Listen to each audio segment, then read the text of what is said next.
Hello friend, how are you? So in today's video, I'm going to show you how you can set a custom ringtone on your iPhone. Let's get to the video. First, you need to select any audio. If you don't have one, you can record or download it from somewhere.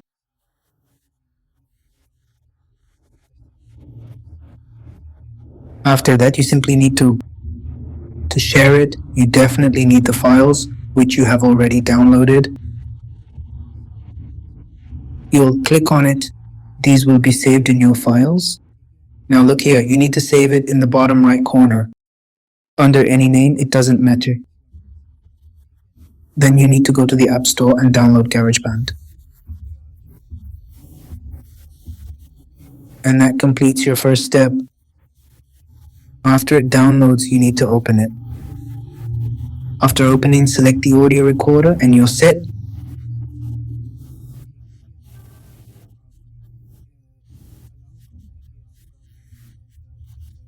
GarageBand will want to access the microphone.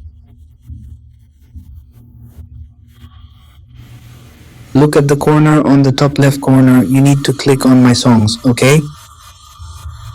Then whatever your files are or wherever you did it, I need to browse because I need to find my... What will you do if you look here, after I downloaded and synced it in the cloud, I selected it, which is the audio files, alright?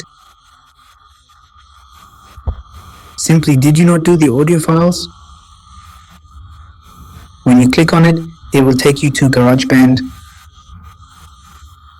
Simply, you need to pay attention that the tone bands, you need to set it to 30. If it is set to 29, it will not work. I'll show you this now, okay? You need to click on the top left corner, click on My Songs, okay? After that, you'll have to click on Share here. Click on Share. Now, you have three options, either song, ringtone, or project. So simply choose to set it as a ringtone. You can give it any name. After naming it, you have to export it. When you export, it will say use sound as a ringtone. Then you can set it as a standard ringtone, standard text tone, or assigned to contact, okay? You do this and thus concludes our video for today. Ends here. Subscribe and like if I have helped you even a bit in this step-by-step guide. Folks,